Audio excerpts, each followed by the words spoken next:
Assalamualaikum warahmatullahi wabarakatuh. Pada kesempatan kali ini, saya akan mempresentasikan tugas narasi logika dan atau nagi.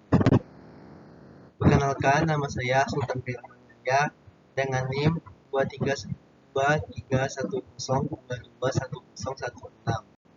dari jurusan Agri Bisnis kelompok 26 Mozilla Firefox. Pada tugas nagi ini, saya tema yaitu menghindari dan mengatasi pinjaman online ilegal. Dan saya akan membahas 3 cabang dari masalah ini. Yang pertama adalah faktor dari orang meminjam pinjaman online ilegal. Yang kedua adalah dampak dari pinjaman online ilegal dan solusi jika kita telah terkait dengan pinjaman online ilegal tersebut. Yang pertama, yaitu faktor-faktor yang mempengaruhi seseorang terlibat dalam pinjaman online ilegal atau pinjol ilegal.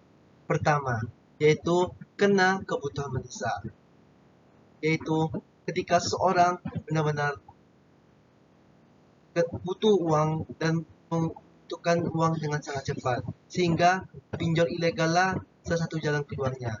Karena pinjaman yang legal sangat susah diakses dan membutuhkan waktu yang lama. Lalu yang kedua, faktor kedua adalah ketidakmampuan untuk mendapatkan pinjaman dari sumber yang sah atau legal. Berbeda dengan pinjol yang kebanyakan mendapatkan pinjaman dengan menjual data diri, sedangkan untuk pinjaman legal membutuhkan syarat dan ketentuan yang banyak, seperti apakah kita mampu untuk mengatasi utang tersebut dan lain-lain. Lalu faktor yang ketiga adalah kekurangan pengetahuan mengenai risiko dan konsekuensi dari pinjaman ilegal. Banyak orang yang tidak tahu apa konsekuensi dari pinjaman ilegal. Pada banyak sekali dampak buruk jika kita melakukan pinjol ilegal, seperti kita akan dililit hutang, lalu termasuk dalam siklus hutang yang tidak selesainya, lalu kita juga akan data diri kita akan dijual dan lain-lain. Lalu faktor yang keempat adalah akses proses yang mudah dan cepat dalam pinjaman online ilegal.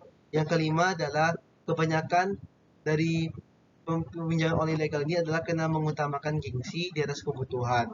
Seperti banyak anak-anak muda sekarang yang baru menginjakkan umur 17 tahun, 18 tahun, karena sudah bisa mengakses pinjol ilegal, mereka berlomba-lomba untuk melakukan pinjaman online untuk mengataskan gengsinya, seperti membeli iPhone, motor bagus, dan lain-lain.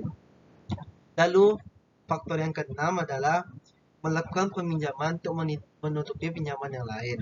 Seperti yang saya bilang sebelumnya, banyak sekali orang-orang yang melakukan pinjol ini terkait dalam pemutaran atau lingkaran pinjol. Sehingga untuk menutupi pinjaman ini, mereka akan meminjam kepada lain sehingga tidak akan selesainya. Lalu, yang kedua adalah dampak negatif melakukan pinjaman online. Yang pertama adalah dampaknya suku bunga yang tinggi dan biaya tambahan yang tidak terduga. Seperti yang dikatakan, ini adalah pinjaman online ilegal, yang mana tentu ini merupakan pinjaman yang dilakukan oleh perusahaan-perusahaan gelap dan jahat, yang mana mereka meletakkan suku bunga yang tidak masuk akal, seperti 10% dalam pinjamannya atau lain-lain. Dan juga banyak sekali tambahan tidak terduga, seperti telat 1 hari, tambah sekitar 20%, dan lain-lainnya. Lalu yang kedua adalah sulit terlepas dari siklus hutang, yang mana dengan meminjam ini tidak selesai, akan meminjam lagi yang lain, dan lain-lain, sehingga tidak selesai. Yang ketiga adalah, dampak yang ketiga, yaitu penyalahgunaan data pribadi kita oleh pihak lain. Seperti KTP kita, data diri kita dijual ke luar negeri atau dan lainnya, atau digunakan untuk hal yang buruk seperti untuk penipuan, untuk scam dan lain-lain. Dan dampak yang keempat adalah terkena sanksi, kena melakukan pinjol ilegal, dan susah bagi kita untuk mendapatkan pinjaman di kemudian hari.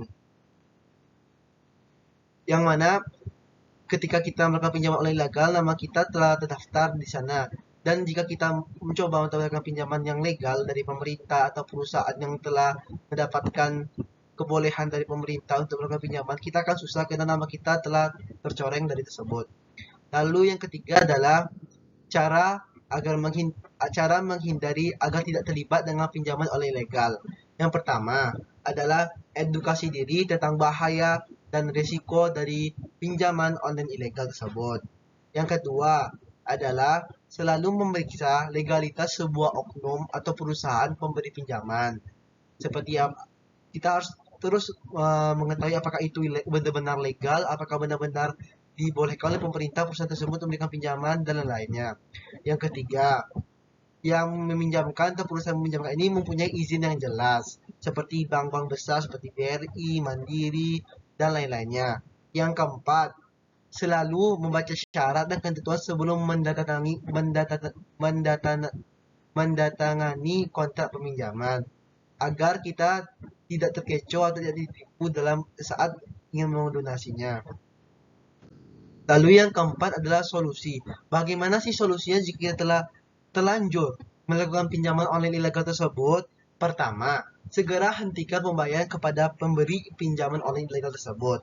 Yang kedua, laporkan kegiatan ilegal tersebut ke pihak yang berwenang. Yang ketiga, minta bantuan dari lembaga konseling, keuangan, atau organisasi yang dapat memberikan saran dan dukungan dalam mengatasi masalah ini. Sedangkan yang keempat adalah berusaha melunasi pinjaman dengan dana yang sah dan legal, bukan dengan meminjam ilegal yang lainnya. Dan untuk kesimpulannya adalah pinjaman online ilegal merupakan masalah yang sangat serius dan dapat memiliki dampak yang negatif dan signifikan. Namun, dengan pendidikan yang tepat, penelitian yang cermat, dan berani melaporkan kegiatan ilegal tersebut, kita dapat menghindari terlibat dari pinjaman online ilegal. Jika sudah terlanjur terjebak, maka segera mengambil langkah seperti melaporkannya ke pihak berwajib dan mengatasi masalah tersebut. Sekian dari saya, terima kasih. Assalamualaikum warahmatullahi wabarakatuh.